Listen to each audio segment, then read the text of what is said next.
Hey there, I'm Scott. This is Tangents. Today, I want to talk a little bit about the CDC, and in particular, they've updated their guidance on vaccinated people wearing masks. I had a couple of really long, annoying discussions with people on Twitter about this, and it's just like making me like fucking pull my hair out.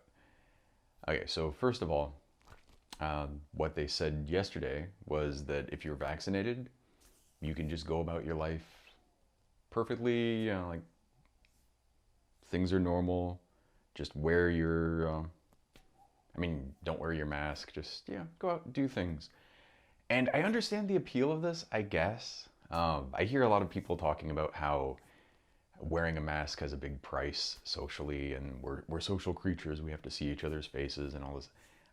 I gotta tell you, once you get used to wearing a mask and once you get used to people wearing masks around you, I just, I understand intellectually that this is hard for people, but it just does not seem like that big of a deal, honestly. It's like, it reminds me of seatbelts. I don't remember who it was that was telling me about this, but there was a time when seatbelts first became required that people would fight against this shit.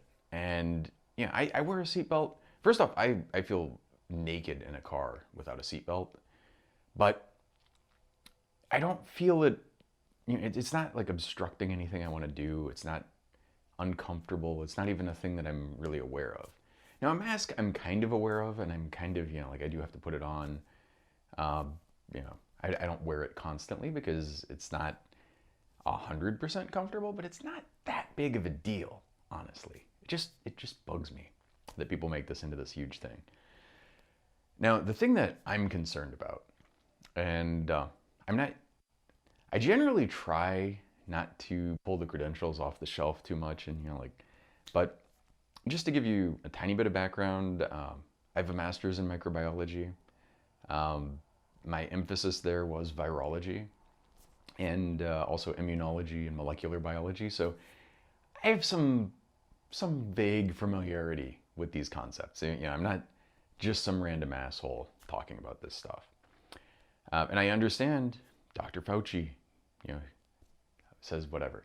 The thing about this that bothers me is, A, he's a political guy. It's not like he's just some random doctor. B, yeah, he's a doctor, but he's an MD. And being an MD does not make you an epidemiologist. It does not make you a virologist or an immunologist. He has some specialty training in immunology and rheumatology, but that doesn't mean that he's an expert on these things more than somebody who's actually in the field.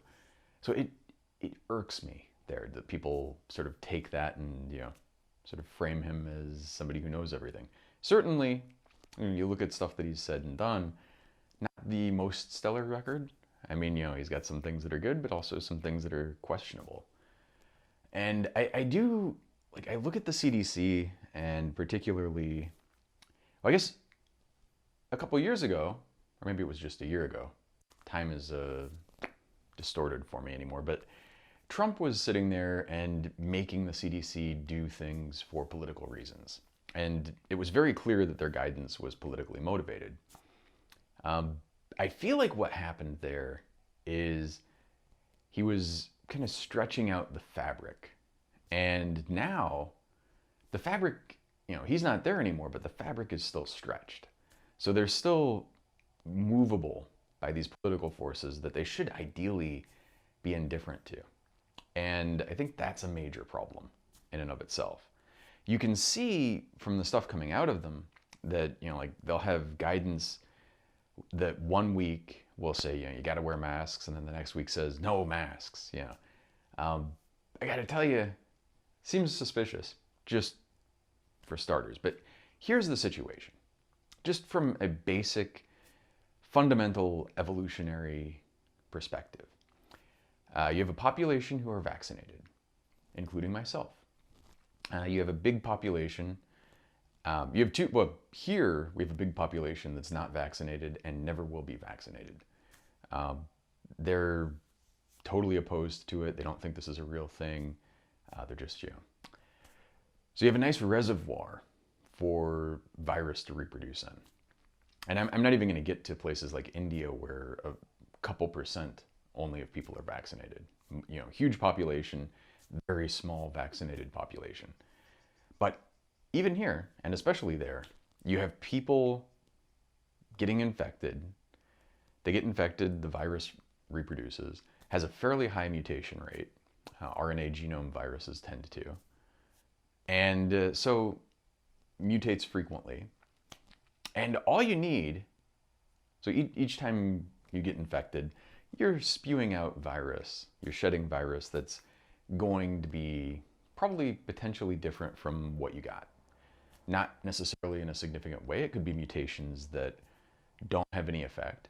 It could be mutations that are harmful to the virus, or it could be mutations that are helpful, in the sense of, you know, doing things that make it easier, like more contagious, more robust in the environment, or able to evade the immune protection that the viruses or that the vaccines convey.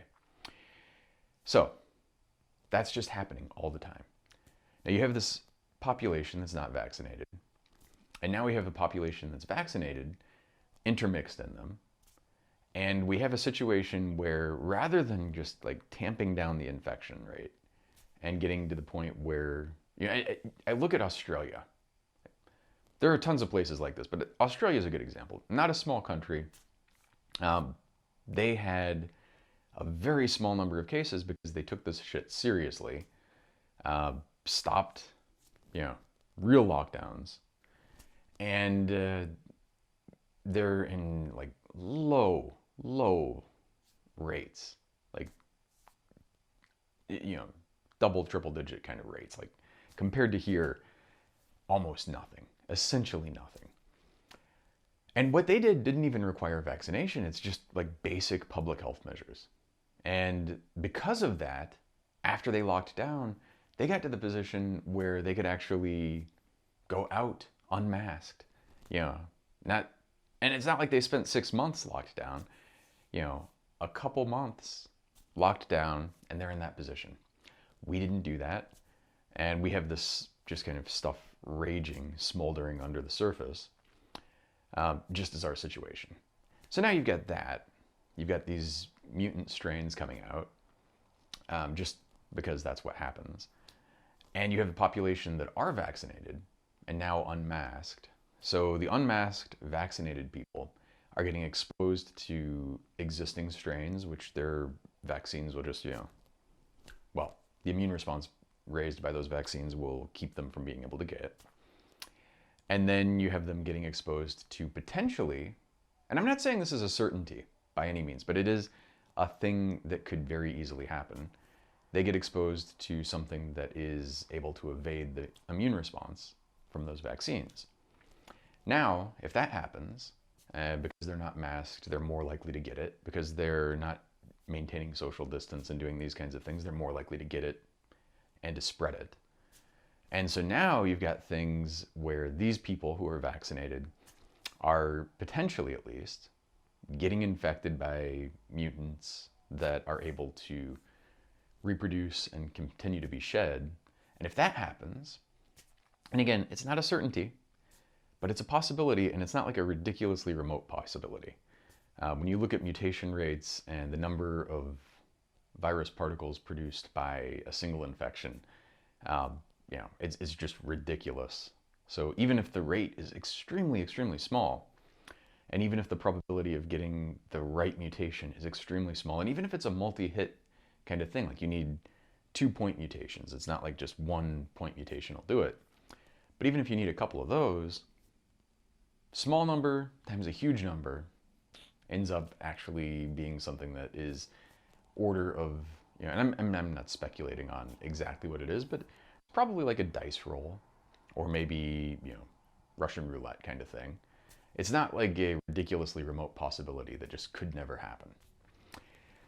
So you have this situation, and it's basically setting things up so that we can kind of go about our lives and pretend everything is normal until potentially, and again, potentially, one of these strains arises and it's able to just, you know, blaze through the vaccinated population. Now, yeah, maybe we get a booster, but if this happens before, it's not like you're instantaneously going to change the sequence in the vaccine. You have to take time to identify what the new sequence is, to identify that it's a problem, to identify all of the full situation, and then to build the vaccine and probably get a small delta to the approval. It's not like you do it overnight. So all of even though it is a technology that's very fast compared to what we used to do, it's it's a risk. It's just like I look at this and it just seems so fucking dumb because all we need to do, and again, just to be clear, I'm not an epidemiologist. I have taken an epidemiology course, but I am pretty decently expert in viruses, virology, molecular biology, and immunology, and molecular evolution and this kind of stuff. If we would just take the right public health measures, even without a vaccine, we could have stopped this shit. Like it was totally possible. It was totally doable. And there are plenty of existence proofs of that. Australia, New Zealand, Taiwan, China even, for all of the derision that China gets, China did a pretty fucking good job of getting this under control. If we had the death rate or the infection rates of China, instead of 500,000 people being dead, we'd be in the tens to low hundreds of thousands of people. If they had our death rate, then China alone, given their population, would account for probably 2/3 of the total deaths in the world. So, and right now they don't. They're also, I think, in the 80,000, less than 100,000-ish range if memory serves. So it's very annoying to me just to you look at the situation and you're like, just the thing that you have to do is so small, and it could be done. It could be something that we could have done it a fucking year ago. And of course you would probably have to. And if you look at Australia, they do go periodically into additional lockdowns. You get a couple of cases that sneak through, and then you're like, shit, hit the brakes. But then they're released. We could have done that. Very fucking easy, but impossible. And so I'm getting in these arguments that I'm having with people that are just driving me fucking insane. First off, they're people who don't have, and I'm not trying to lean on my authority or say that, oh, I have my credentials, so I can speak about these things and you can't. But I am saying, I have some expertise in these things. I've spent a decent amount of time in school studying them, out of school working on evolution and this kind of stuff. And I have a slightly better understanding of these things than you probably do. And when I say you, I mean the people I'm talking to on Twitter. And yet, you can just see that they're very committed to this idea that they want to go maskless, and they like that the CDC said, that's the new, and they're like, Scott, you can wear a mask if it makes you feel comfortable, and I can just not. And the problem is, of course, it doesn't fucking matter what you and I do. It matters what people do collectively. All of the stuff that I talked about, I can wear a mask the rest of my life. I could even just dig a hole in the ground and stay away from people. I won't get infected, but it won't change the fact that we're setting up the conditions to select for a vaccine evasive strain. Now, I'm not saying it's definitely going to happen. This was another thing that was annoying about the back and forth this morning, because it was you're saying this is absolutely definitely going to happen. No, I never fucking said that. Never once said it. I'm very careful as a general rule to not say, especially with something like this, it's a crapshoot. It could happen. It might not happen. You can, basically, you could wear a seatbelt and never have a crash. You could not wear a seatbelt, you never have a crash, and you're fine. It doesn't mean that not wearing a seatbelt was a good idea. And so I raised that, and then one of the people that I was arguing with was like, well, the vaccine is the seatbelt. And the problem is, no, the vaccine's not the fucking seatbelt. The vaccine is a tool, a public health tool, to take a large rate and try to tamp it down to the point where it can no longer grow exponentially. You just want it to kind of, you have sort of a reproductive rate that's below 0 or below 1. So it's decaying instead of growing. So, you can do several things, like you can isolate people, you can wear masks, you can do all of these kinds of things. Vaccination is one of the things that you can do. It's not perfect, but the thing is, everybody could be, if everybody was vaccinated in the US, just imagine, not going to happen, but imagine that was the case. Everybody's vaccinated, everybody's going about their business. And then in India, you have a ton of people who are not vaccinated, who are continually like spreading the virus, getting infected. You get mutations in some of them. And if those mutations don't impact the ability to reproduce, but some of them convey a ability to evade the immune response, then as soon as those get exposed to the couple percent who actually are vaccinated there, they get an evolutionary advantage. They get to spread in that population. And then, after they've expanded, they can come here. They can go wherever and, wipe out vast swaths of people, infect a bunch of people who thought they were fine.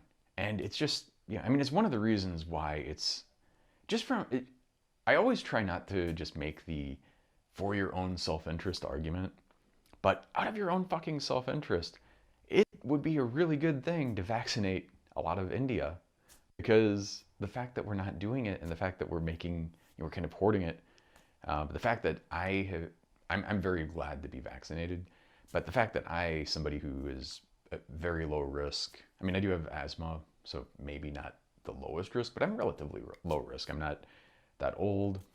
Probably somebody in India who was older or more infirm than I should have had my doses instead of me. The fact that I got it first, it's really disgusting, first of all. And it's also, it's just like, it's self-destructive. It's not that good even for me, because I'm vaccinated here, but if my vaccine stops working because a strain evolves that doesn't give a shit, then what good does that even do me? I need to figure out a good way to look at this sort of self-interest thing, because there are so many things where there's a great argument from self-interest. And I think there's got to be some other way to cut it, because I totally agree with Gil that you shouldn't have to make such an argument. But I think it's also good to understand that such arguments exist. And, you should do it because it's the right thing, but also the right thing happens to be good for you too. Universal healthcare is good for you even if you have great insurance and plenty of money. Not having poor people starving and living on the street is good for you for a variety of reasons, even if you don't give a shit about people and the human factors there. And you should actually care about the people, because we live in such a wealthy society, civilization. There's no excuse for having homeless people. There's no excuse for having people who can't have a house or housing. There's no excuse for having, 98% of India unvaccinated, or sub-Saharan Africa, or actually I think the entire continent of Africa. It's like the rates are just ridiculously low, even among healthcare workers. Healthcare workers should for sure have priority over me. And again, I'm thrilled to be vaccinated, but I also, selfishly, I'm happy for it. But on a meta scale, because it's fucked up, no. And also, even selfishly on a sort of larger scale, it's just setting up the conditions, like what we're doing now is setting up the conditions for my selfish decision to get vaccinated. And when I say that, I don't mean, it's not like I was going to make the decision not to. It's kind of like deciding, am I going to burn some gas? Am I not going to? Individually, individual decisions do make a difference.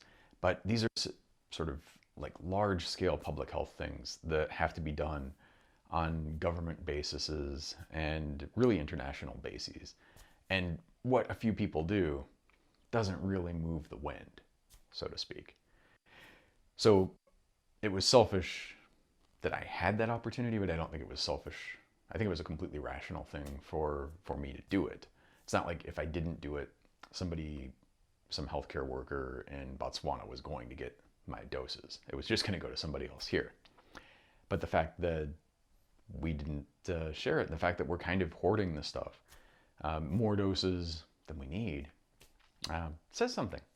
And it's not a good thing that it says. So anyway, I really fucking hope. This is one of these things. I'm very good at imagining bad scenarios, and I spend so much time like just thinking of terrible things that could happen and really hoping that I'm wrong about them and really hoping that they don't happen. I totally thought Trump could get reelected, and I mean, I still think he very easily could have. I still think he very easily could still in 2024.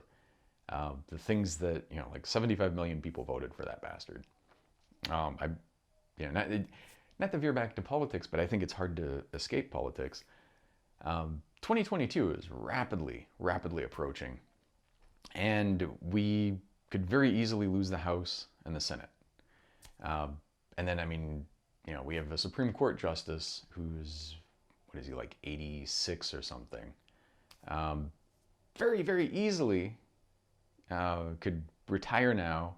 And I'm not a huge fan of Biden's, but he could let Biden replace him with somebody who's in their 40s, and then you got a new person for 40 years potentially. Or the dude can wait, and then we lose the Senate, and then he either dies or retires. Maybe he goes, oh shit, I'd better do this now, but it doesn't matter now because we don't have the Senate.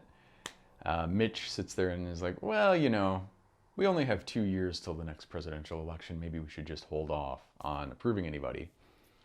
And then the majority goes up by 1 from where it is, which is already terrible. So, yeah, I don't know. I don't know how to, it's just fucking retire, dude. Like fucking RBG too. I understand she was not going to retire. The problem is, of course, this is a person who, if you look at like what she was up against through her life and she got to that position, not the kind of person that's just going to sort of say, okay, I'm laying down my robe. But having not done that, it's a little bit of a sort of, everything contains the seeds of its own destruction. The same things that got her to where she was ended up handing a seat to this Amy person who was just fucking awful, right? And it's just, fucking terrible. But anyway, I just cannot. I cannot. Having these arguments with people, and I try to be respectful. I really do, but at the same time, it's like, first off, we're going around in circles. You're making bad arguments. I know better, and I'm not saying that I know better on everything, and I'm not saying I'm always right, but I am saying that in certain areas, I actually do have some knowledge and insight, and I'm not trying to be a dick here, but I'm also, you're making this argument that, oh, I want to go maskless, and so I'm going to. And you can, if you're nervous, Scott, you can keep wearing a mask. I'm not nervous personally for myself. I don't know how to express that. Don't get me wrong, I don't want to get this shit, I don't want to die from it, but I don't think the odds of that happening are very good. I'm nervous collectively from, what happens if a strain evolves that is vaccine evasive, able to evade the vaccine protection. Because if that happens, then we can't go back. And frankly, I'd like to go back. This is the thing that drives me insane too, because it's like, I get that you want to go back to life as usual. I kind of do too. I want to have lunch with Gil and go to the Indian buffet and all this kind of stuff. But at the same time, you know, jumping to that instead of just taking a little time and doing the hard work it takes is the reason why we can't fucking do it yet. Because if we did that a year ago, we could have done it already. And yet now we're here and we're still just kind of doing this half-assed thing where we're kind of like, you know, oh, well, I'm just going to get vaccinated and then I'm okay. Or you have a bunch of people who are not vaccinated who are just going to go, oh, yeah, I'm totally vaccinated. Wink, wink. And go around unmasked and get sick and give other people stuff and risk making something that can get the people that are vaccinated, which includes like my mom. I don't want my mom to get sick. She's vaccinated. I was thrilled by that. But if there was a vaccine evading strain, then she's at risk again. I don't want my mom to be at fucking risk. You know, I don't want somebody else to be at risk either. I don't know why this is a hard thing to understand, and it annoys me because it's like, okay, do I wear a mask or do I not wear a mask? Well, it doesn't fucking matter. I mean, don't get me wrong. It's better that you wear a mask, and it's better that you sort of socially distance a little bit. Yeah, but it's also a situation where your decision personally does not matter. It's like the noise versus these large collective decisions which people are making based on the guidance of the CDC, which has become, I would think, it seems insane to say this, but I think it's actually true. Since the Trump administration, it actually seems more political to me than it did even under him. Like he stretched it out, and now it's worse than it was for him. You know, I just can't even.